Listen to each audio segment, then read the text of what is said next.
विद्यार्थियों, तो आज हम लोग क्या पढ़ेंगे? मंगलम। ये क्या है? संस्कृत के पहला चैप्टर है। और आपको मालूम होगा कि बिहार बोर्ड वाला जो प्रश्न है, अब संस्कृत में प्रश्न पूछ ही नहीं रहा है ना। वस्तुनिष्ठ प्रश्न, ऑब्जेक्टिव प्रश्न क्या कर दिया है? हिंदी में ही कर दिया है। तो क्यों ना हम मंगलम पाठ का पूरा हिंदी अनुवाद कर ले, ताकि हमारा प्रश्न पूरा सोल्यूशन हो जाए।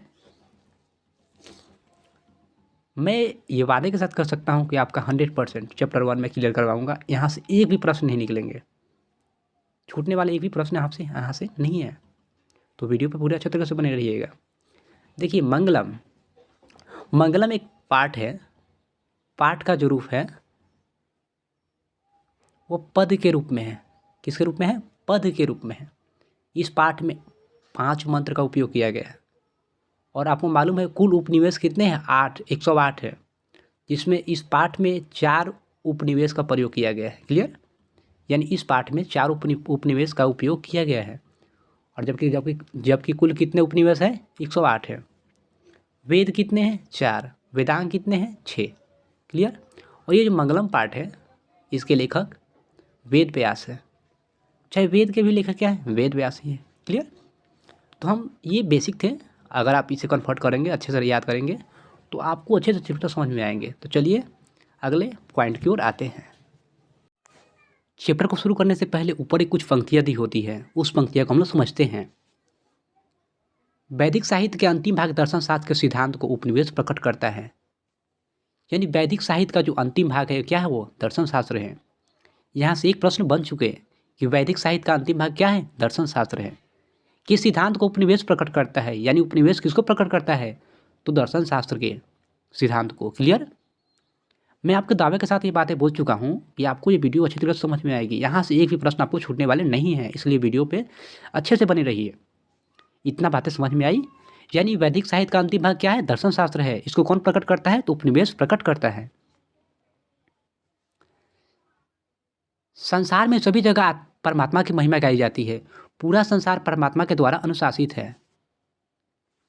संसार में सभी जगह परमात्मा की महिमा गाई जाती है। परमात्मा बोले तो ईश्वर, भगवान, अल्लाह। यानी संसार में जितनी भी जगह है, सभी जगह क्या होती है? ईश्वर की महिमा गाई जाती है, ईश्वर का गुणगान किया जाता है। ये बातें सही है। पूरा संसार परमात्मा के द्वारा अनुशासित है। यानी पूरा संसार परमात्मा के द्वारा ही चल रहा है, ईश्वर के द्वारा ही चल रहा है। तो प्रश्न पूछेगा यहाँ से कि पूरा संसार में किसकी महिमा गाई जाती है? तो परमात्मा की, ईश्वर की। पूरा संसार किसके द्वारा चल रहा है? अनुशासित है, तो परमात्मा के द्वारा। ये बातें समझ में आई? सभी की तपस्या का लक्ष्य परमात्मा है। यानी जितने भी लोग तपस्या कर रहे हैं, कर्म कर रहे हैं, बस परमात्मा से मिलने के लिए, परमात्मा से मिलने के लिए। क्लियर? यानी सभी की तपस्या का लक्ष्य क्या है? परमात्मा से मिलना, परमात्मा के पास जाना। ये बातें समझ में आई? क्योंकि इस प्रश्न में, इस चैप्टर में मुख्यतः 4 वेद पढ़ना है, जिसमें से हम पहले वेद की ओर बढ़ते हैं। हम आ चुके हैं पहले मंत्र की ओर। मैंने पहले ही बताया इस पाठ में 5 मंत्र के प्रयोग किया गया है और 4 उपनिवेश का, जिसमें पहला मंत्र है यह ईशावास्य उपनिवेश से लिया गया है। ये बातें समझ में आई? और ये पहला मंत्र क्या कहता है, हम इस मंत्र की ओर देखते हैं। सोने के पात्र से सत्य का मुंह ढका है, प्रभु सत्य के मुंह को देखने के लिए उस पात्र को हटा दीजिए। क्लियर? यानी सोने के पात्र, पात्र बोले तो वस्तु से क्या है? सत्य का मुंह ढका हुआ है। यानी सत्य का मुंह किससे ढका हुआ है? सोने के पात्र से। हे प्रभु, इस सत्य को देखने के लिए उस पात्र को हटा दीजिए। क्लियर? यहाँ से कौन कौन से प्रश्न बने आप ये भी देख लीजिए। ऑब्जेक्टिव प्रश्न, पहला जो प्रश्न बनेगा कि पहला मंत्र में क्या बताया गया है, किसके बारे में बताया गया है? तो सत्य के बारे में बताया गया है, सत्य के बारे में बताया गया है। क्लियर? पहला मंत्र किस उपनिवेश से लिए गए हैं? तो ईशावास्य उपनिवेश से। क्लियर? यहाँ तक बातें समझ में आई? हम अगले मंत्र 2 की ओर बढ़ते हैं। हम लोग मंत्र 2 की ओर आ चुके हैं। मंत्र 2 जो है कंठोपनिषद उपनिवेश से लिए गए हैं। मंत्र 2 कहाँ से लिया गया है? कंठोपनिषद उपनिवेश से लिए गए हैं। ये बातें समझ में आई? ये मंत्र 2 क्या कहता है आप देखिए। आत्मा छोटा से लेकर बड़ा तक होता है। आत्मा जंतु के हृदय में होता है। विद्वान लोग शोक रहित आत्मा को देखते हैं। क्या बोला? आत्मा जो है छोटा से छोटा को लेकर बड़ा से बड़ा अर्थात महान से महान होता है। आत्मा क्या होता है? छोटा से लेकर महान तक होता है। आत्मा जंतु के हृदय में पाई जाती है। जंतु बोले तो जिसमें प्राण है, मनुष्य, जीव जंतु, हर एक के क्या हृदय में पाई जाती है आत्मा। विद्वान लोग शोक रहित आत्मा को देखते हैं, यानी अगर कोई व्यक्ति मर जाता है तो हम लोग क्या करते हैं, वहाँ उदासी को व्यक्त करते हैं, रोते हैं। लेकिन जो विद्वान लोग होते हैं, जो पढ़े लिखे लोग होते हैं, वो शोक रहित होकर आत्मा को देखते हैं। इतना बातें समझ में आई। यहाँ से क्या क्या प्रश्न बना, ऑब्जेक्टिव हम लोग देखते हैं। मंत्र 2 किस उपनिवेश से लिए गए हैं, तो कठोपनिषद उपनिवेश से लिए गए हैं। मंत्र 2 में किसकी चर्चा की गई है, तो मंत्र 2 में आत्मा की चर्चा की गई है। किसकी चर्चा की गई है, आत्मा की चर्चा की गई है। आत्मा क्या है, तो आत्मा बड़ा से बड़ा यानी महान से महान, छोटा से छोटा भी है। यानी आत्मा छोटा से छोटा को लेकर बड़ा से बड़ा अर्थात महान से महान है। आत्मा कहाँ पाई जाती है, आत्मा मनुष्य के हृदय में, जंतु के हृदय में, प्राणी के हृदय में पाई जाती है। विद्वान लोग आत्मा को कैसे देखते हैं, तो विद्वान लोग आत्मा को शोक रहित होकर देखते हैं। इतना बातें समझ में आई। हम लोग मंत्र 3 की ओर बढ़ते हैं। हम आ चुके हैं मंत्र 3 की ओर। ये मंत्र 3 कहाँ से लिए गए हैं, किस उपनिवेश से लिए गए हैं, मुंडकोपनिषद उपनिवेश से लिए गए हैं। कहाँ से लिए गए हैं, मुंडकोपनिषद उपनिवेश से लिए गए हैं। ये मंत्र 3 क्या कहता है, हम लोग देखते हैं। हमेशा सत्य की जीत होती है। देवलोक जाने का रास्ता सत्य ही है। ऋषि लोग सत्य के माध्यम से देवलोक जाते हैं। यानी हमेशा सत्य की जीत होती है। ये बात सही है कि जो सत्य बोलता है, जो सच्चाई की राह पर चलता है, उसी की जीत होती है। किसकी जीत होती है, हमेशा सत्य की जीत होती है। पहला प्रश्न। दूसरा प्रश्न, तो हार किसकी होती है, तो असत्य की होती है। देवलोक जाने का रास्ता सत्य ही है, अर्थात आप ईश्वर के पास जाना चाहते हैं तो आप सत्य के रास्ते पर चलिए, सच्चाई के मार्ग पर चलिए। ऋषि लोग सत्य के माध्यम से ही क्या होते हैं, देवलोक जाते हैं। जितने भी ऋषि लोग होते हैं जो तपस्या करते हैं, वो लोग सत्य के मार्ग पर चलते हैं, जिसके कारण क्या होते हैं, वो देवलोक के पास चले जाते हैं, अर्थात ईश्वर के पास जाते हैं।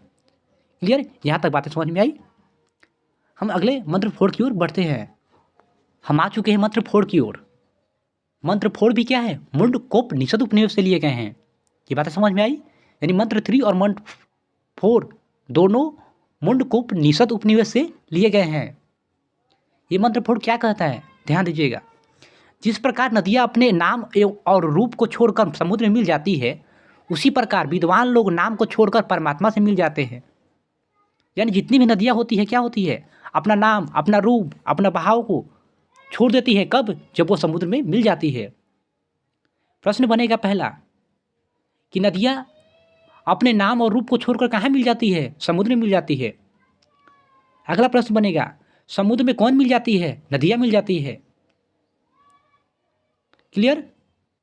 उसी प्रकार विद्वान बोले तो जो पढ़े लिखे लोग होते हैं, वे लोग क्या होते हैं, अपने नाम को छोड़कर परमात्मा के पास चले जाते हैं, अर्थात ईश्वर के पास चले जाते हैं।